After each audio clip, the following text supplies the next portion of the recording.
money. In this module, we're going to be talking about touching your potential customers. The rule is that you want to increase exposure in your customer return rate by finding them, or having them find you, reminding them that you are there, and giving them a reason to visit or buy.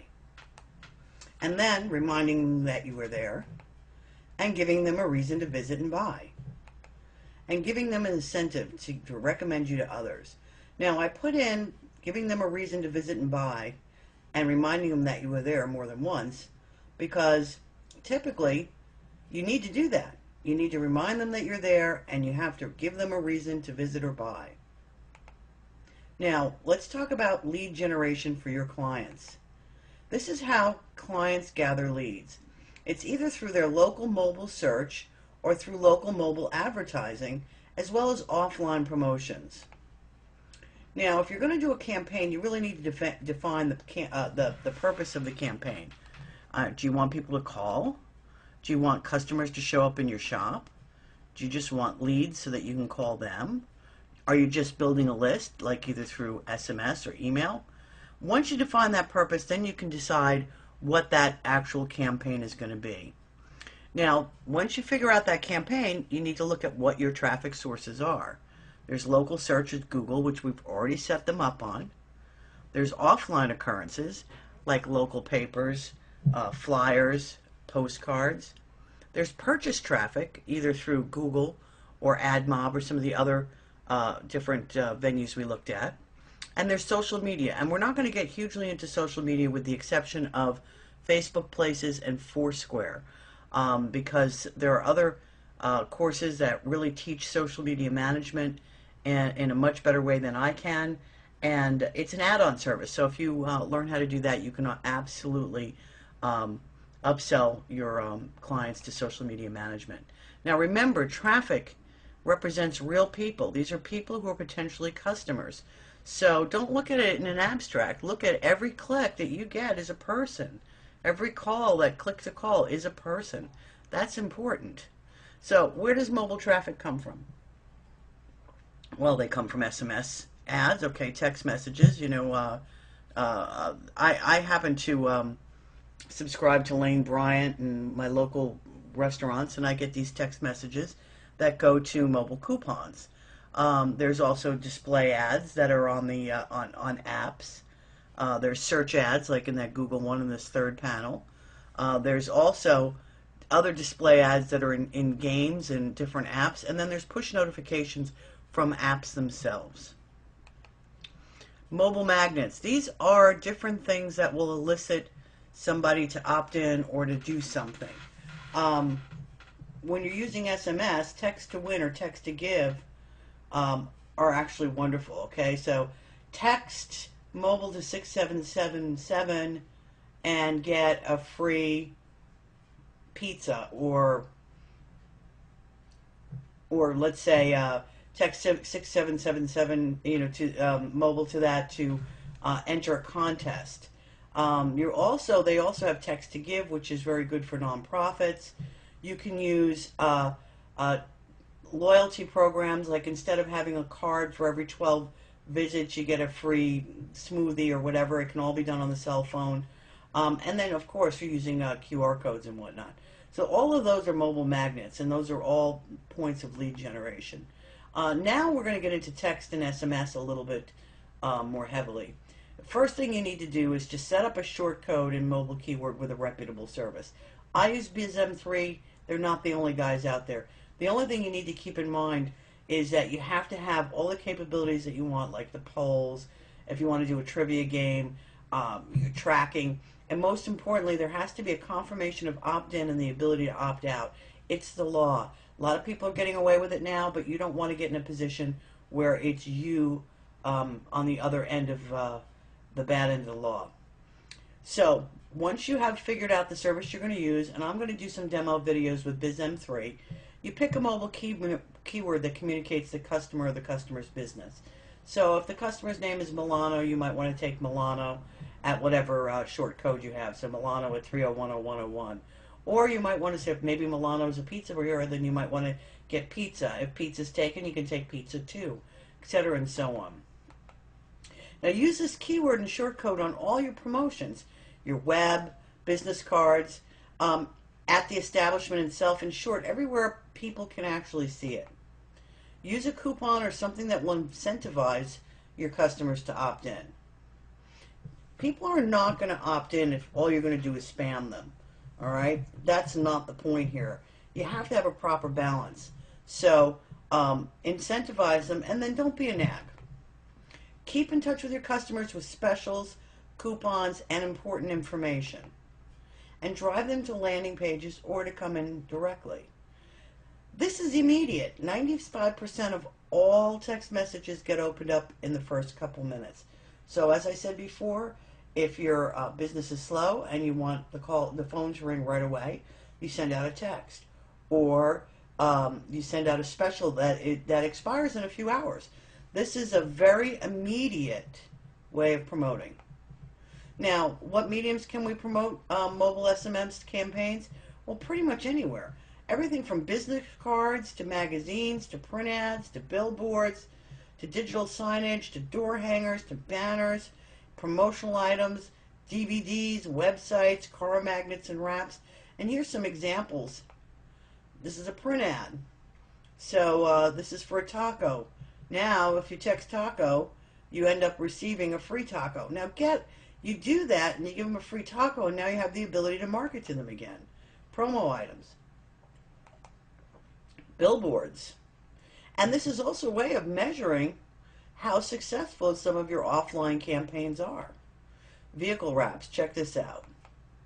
Text RT Pizza to 30101. So, there you go.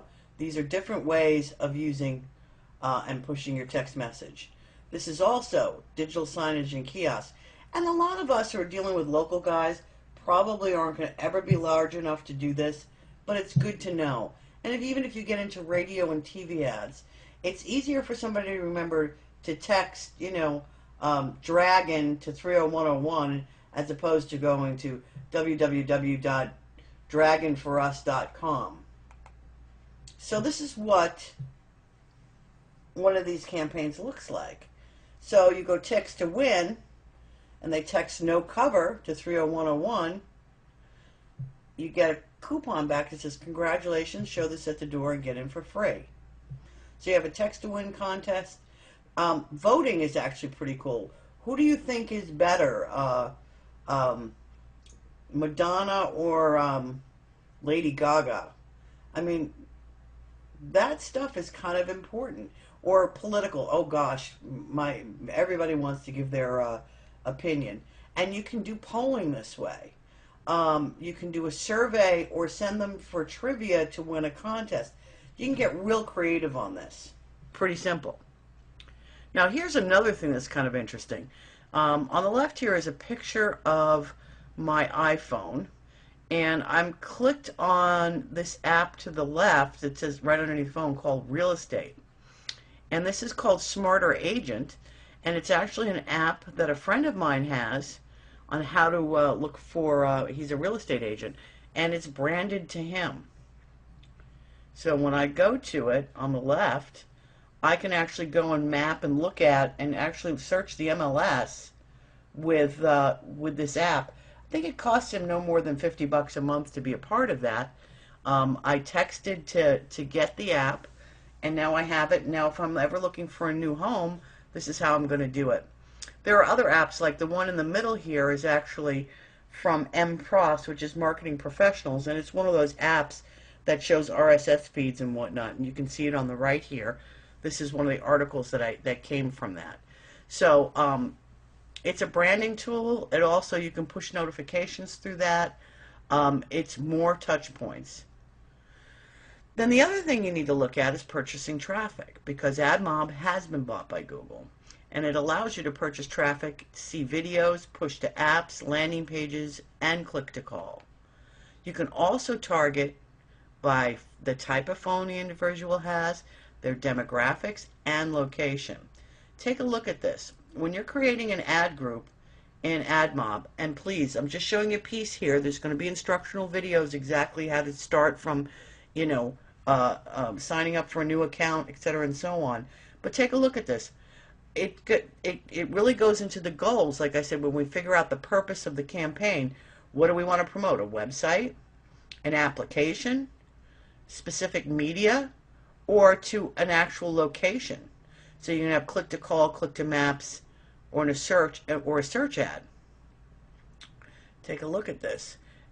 To the application, you can actually set up that you can drive downloads of your app through your iPhone and iPad, an iPhone alone, an iPad alone, or an Android. That's pretty dramatic. And check this out.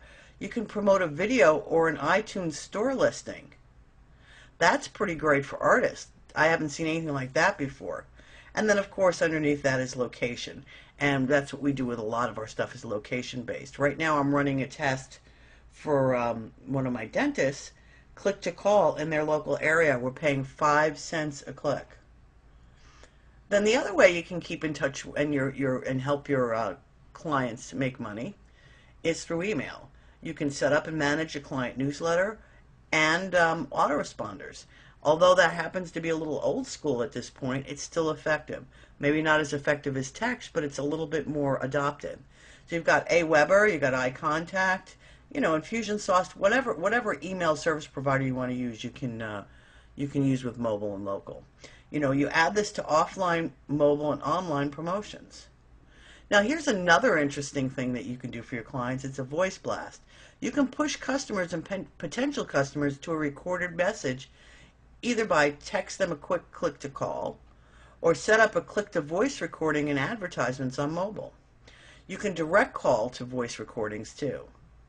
So that's another really important thing is that, sometimes you just want to give people information about you, and then you click to call and there's a 30-second pitch on whatever it is.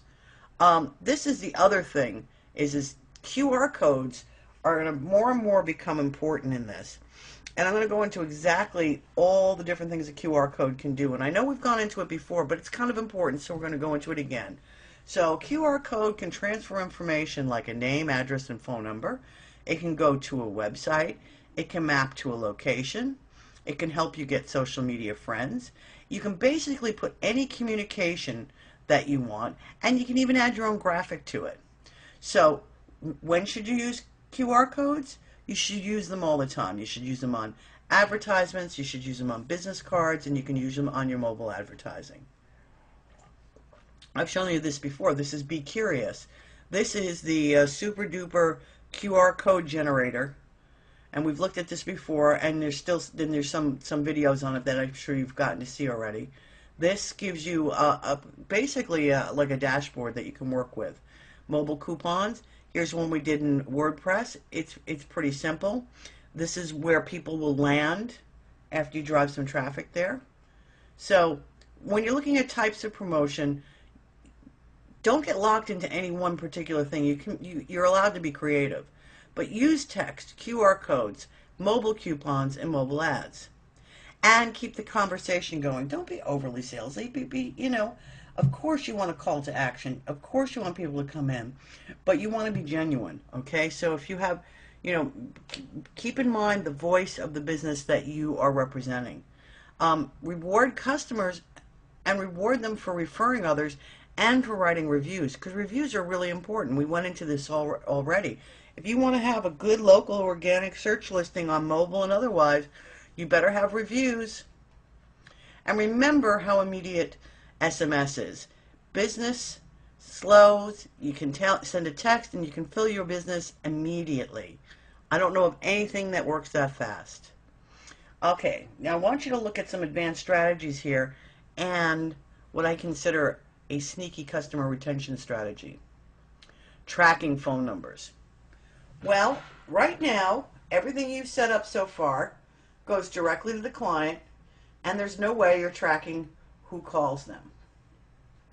That can be a problem because the hottest lead is going to call your client. He's not going to fill out a lead form.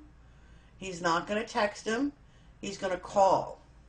So if you track those calls and you set up so that the tracking number basically is whatever number it is, and it forwards directly to the client, You can reverse look up and see who it was that called if you missed it. You can also go ahead and help your client if there's a problem and he goes, look, we haven't been busy. You can say, well, you got 62 phone calls, and he'll go, 62 phone calls? Several times we found that people who actually work for our clients were not taking good care of the clients. And one of the ways we discovered that was by tracking the phone calls. But it also makes it harder for them to leave when that phone number that's been tracking and that's on their local business pages, etc., and so on, is yours. Okay? They've put it on their promotion. Tracking phone numbers are great, and it's a little sneaky. But not in a bad sense, because it also really, really helps them figure out what their return on investment is in a much, much smarter way. And it's also much easier to show statistics if you can show calls that were made as a result of your efforts. The only thing you're ever going to get beat up over is not getting results. And so you want to track your results. And phone calls in are part of what you actually create for the client. Now, take a look at this. This is the local social mobile connection. This is my local restaurant. If you take a look at, this is in their restaurant. It is, join the masses with their Facebook page, their Twitter page, their special deals on Foursquare, and their text messaging system. It's a very good way they're doing it, although I will tell you they don't text people enough, even though people have opted in. It's great to get the front end, but you've got to follow it all the way through.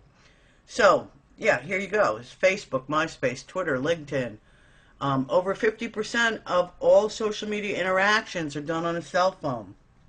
So, if you're going mobile, you need to keep that included. Facebook Places. You go ahead here and it allows you to check in. Foursquare. Oh, here's My Thirsty Marlin again. Yelp. Here's another app where you can write reviews, and it also lets you know where you're located. Now, Foursquare is kind of interesting, and this is the link to go ahead and set yourself up for a Foursquare as a business person. You can set up employees and managers. They can edit the venue information. They can look at the analytics. They can make specials, etc., and so on. And this is what it looks like once they have something set up. In fact, it was really funny. I actually went to Office Depot and had this special offer, and the guys behind the register didn't know what to do with it because it wasn't paper. But it's not a problem. I did get the special because I am the mayor. And that's all you can, and you can set that up really easy on that last link. And then this is the new one, which is Facebook Places. It's not, it's where you can check in through your cell phone to a Facebook page. Now, when you're at Facebook and you log in and you go down to advertisers and you go into create a page, when you're creating a page, you have a choice. Are you going to create it for a brand, product, or an organization, a public figure, or a local business? In this case, you're going to do it for a local business, and you're going to go ahead and make the page name applicable to what the business is. And once you do that, you can go ahead and put the type of business it is. This becomes big because, Facebook is also a bit of a search engine, and these are also citations. So you set that up, and then let's get into one other last advanced strategy, which is advanced QR codes. And this is the Be Curious Tracker. And you can create and manage your QR codes, you can create groups, and there's tracking and analytics that you wouldn't necessarily have any other way. And here's the different levels of service. What I like about this is it does give you, even in the free version, you get analytics, but it also exports the codes to a PDF. That makes it print ready. Having it print ready is very important, because I had somebody call me just the other day and said, I put my QR code in the newspaper and it didn't work. Well, yeah, it didn't work because it wasn't a high enough resolution. This will handle it. Also emails reports. The free one does display ads, but the basic one, which starts at $19, doesn't. If you have enough clients, it's surely worth upgrading. And lastly, I just want to make another comment on local services. If you only offer Google Place page, the reviews and the citations, that and nothing else will alone help a business. okay? Because that will make them mobile enabled. That will have them show up on the search engines. That will help them a lot. But that, if you really, really want to put it on steroids, if you add QR codes, the Foursquare, the mobile ads, the SMS, then your clients are going to even do better. Keep in mind that you charge for each one of these additional services above the basic listings. Now, take a look at this. Usually what we do is we just sign somebody up and we get them started. Once we start seeing some movement, we go, well, you know, we could do this too. And we add more services. So it's just something to take a look at, and you really want to take, you know, I mean, the whole point here is to give you the skill set you need so that you can go ahead and help as many local businesses as possible. It's an extremely gratifying thing to be able to do.